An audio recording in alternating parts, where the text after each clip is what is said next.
This is the inside of the 2017 Elddis Majestic 115. If we come over to this section just here, you'll see we have the main control panel. So we have the master switch at the bottom, so 12 volt off, 12 volt on, and it will give you a voltage reading of the battery just up here. We then have water pump on and off. We need the water pump on to be able to get water out of the taps, flush the toilet and fill the boiler if it's been drained. Whenever the pump is running,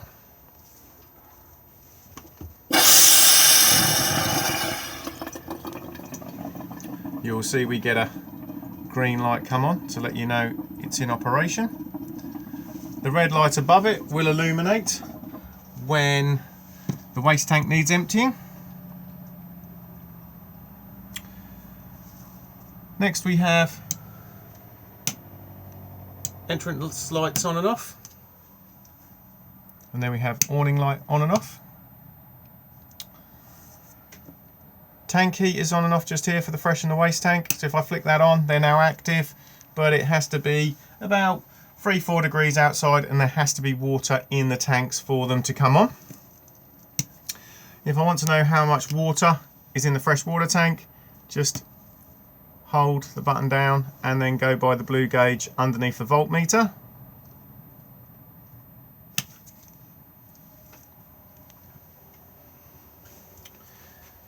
We have the hob just here, so we have the electric hot plate. Red light comes on to let you know it's in operation, and then everything else is gas. So it's push in, twist, and then press the igniter just down here.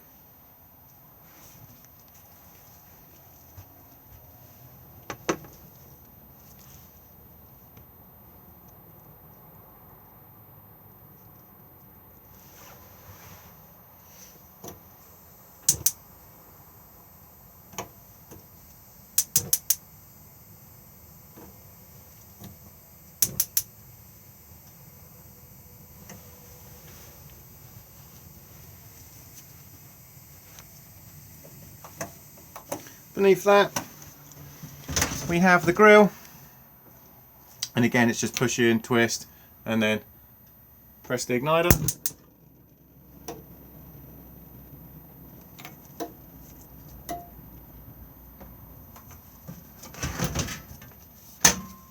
Then we have the oven.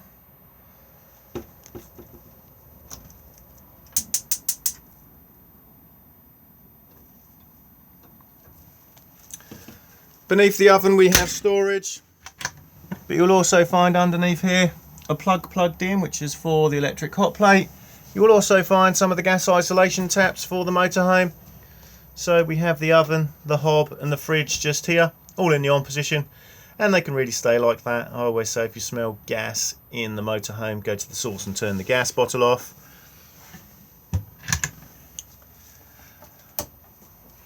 We then have the Dometic fridge, currently off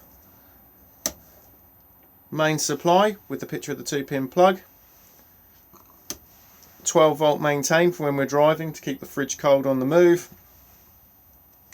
And then gas. If we're going to use the fridge on gas, we need to come across to the temperature control, hold it in and push the igniter.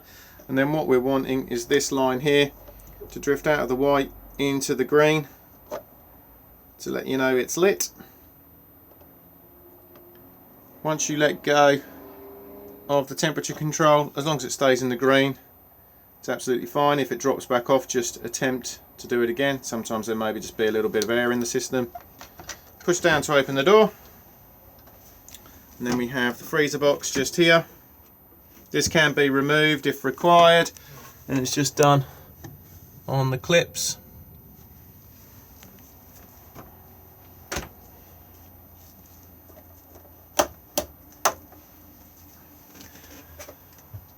Microwave just here.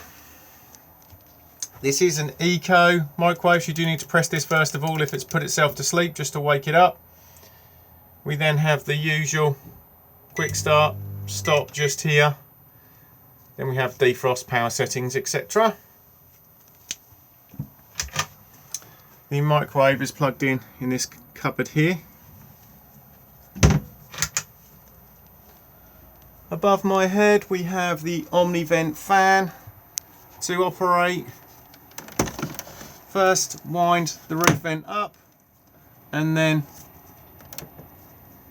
on in the middle, and then we have extraction and cooling, variable fan speed just by pressing.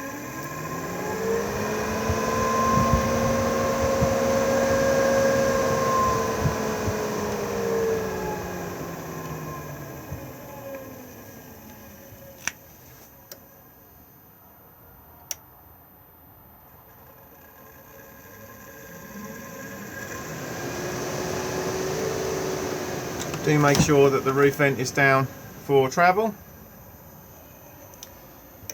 PIR sensor for the alarm just here. Just press the button every now and then just to make sure that it's working, because it is wireless and does require batteries.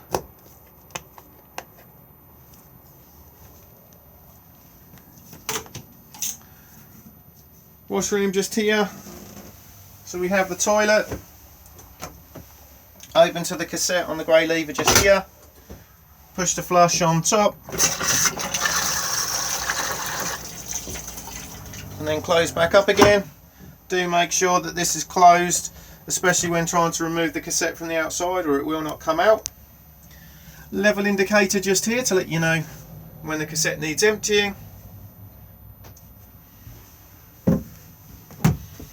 Basin just here.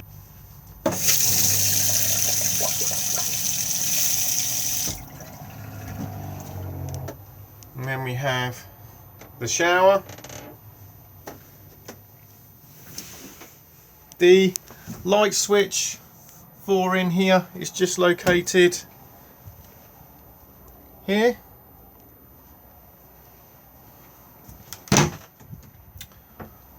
Wardrobe.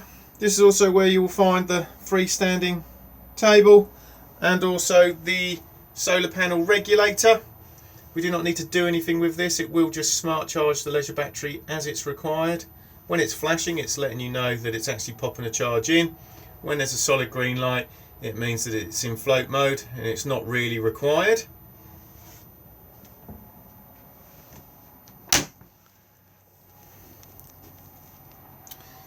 USB charging points, main sockets, aerial fly lead in for the television, and a 12 volt supply if running a 12 volt TV.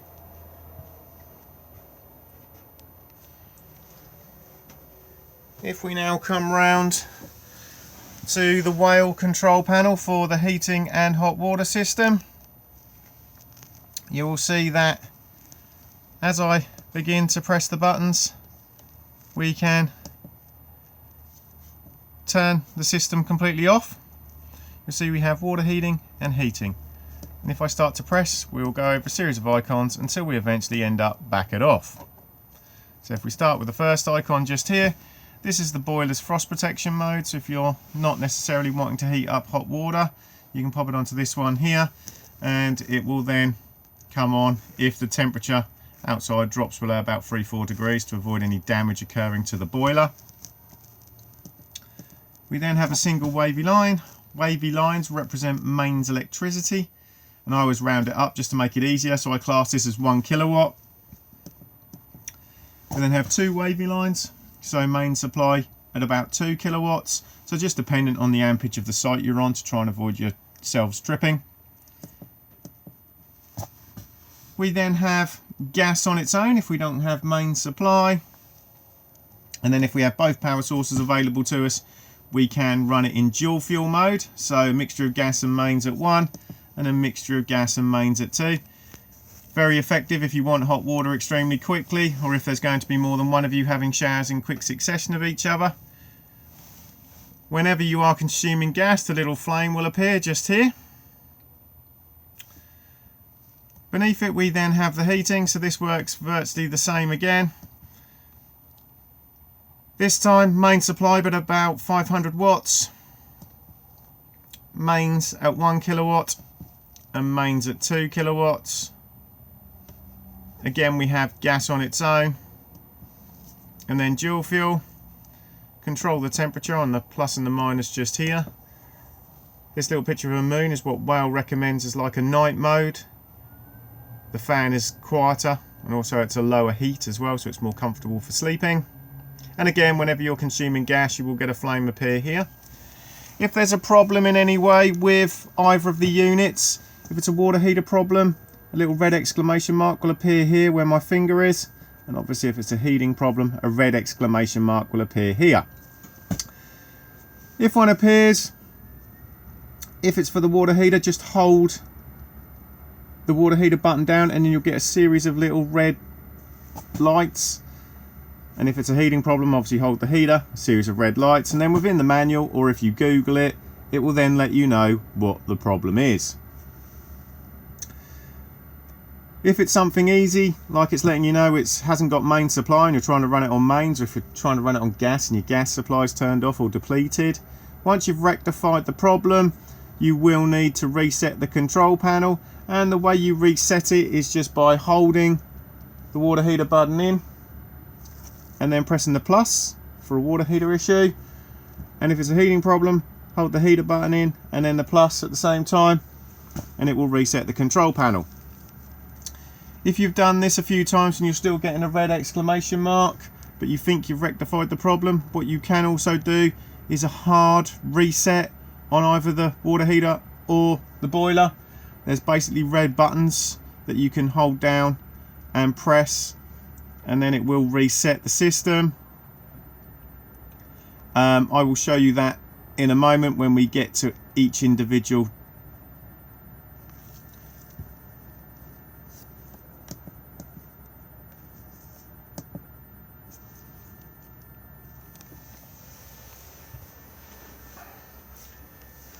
If we now just remove the cushions from this bench seat and we now lift up, you'll see we have storage under here. We also have the location of the space heater, so it's all just here. Tucked down here you can see the red hard reset button, so just press this. Sometimes you need to press it a few times. It's easier if it's a two-person job and somebody's looking at the actual Whale control panel to let you know when it's gone out. Also underneath here we have the consumer unit. So we've got the individual MCBs just here and they're all labelled up. We then have the main RCD and the test button just here. So if something's not working on main supply, this is your first port of call. We then have all the 12 volt fuses beneath, and again they are all labelled up.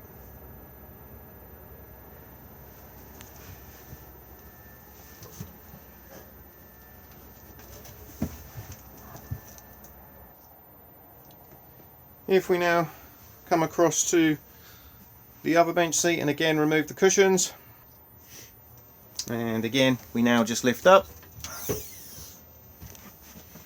we'll see that we have the back of the battery box just here. The main 12 volt fuse is just here. We also have gas isolation taps for the heating and the hot water. And then we also have the boiler just here. So you can see the hard reset button again. And then also we have the drain for the boiler itself. So to drain it down for winterization, make sure the water pump is turned off and then twist this like so, and it will then drop all the water out of the boiler. To refill it, pop it back into the position that it's in now, fill up the fresh water tank, turn the water pump on, and it will then begin to prime the system back up again. You may need to open up your taps, which will cough and splutter a bit as they force the air out of the system. Once they're running freely, close, and then the system will fully reprime itself.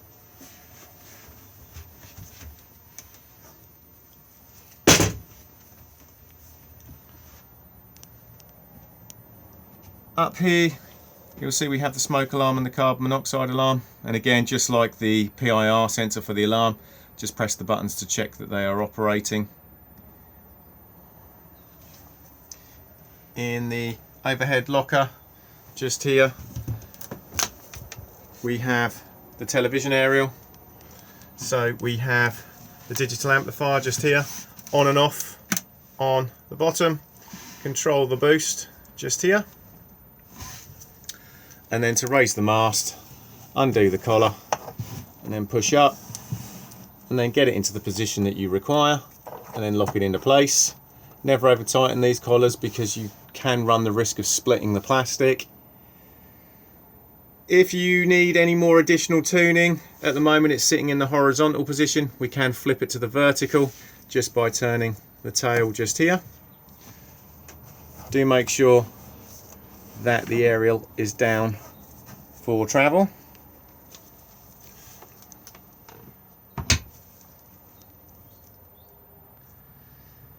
The beds are nice and easy to make in this model. You can either have 2 singles or a double. If you are going to have singles, it is just a matter of rotating both the seats round, like I've done already with the passenger. They rotate round just by pulling the levers. Once you've rotated it round, pull it slightly forward, and then it's just a matter of pulling this out slightly. And then what I then personally do is then drop a cushion just behind, that way you're not laying up against the wall. When both beds are out, it still will give you a big enough walkway in the middle.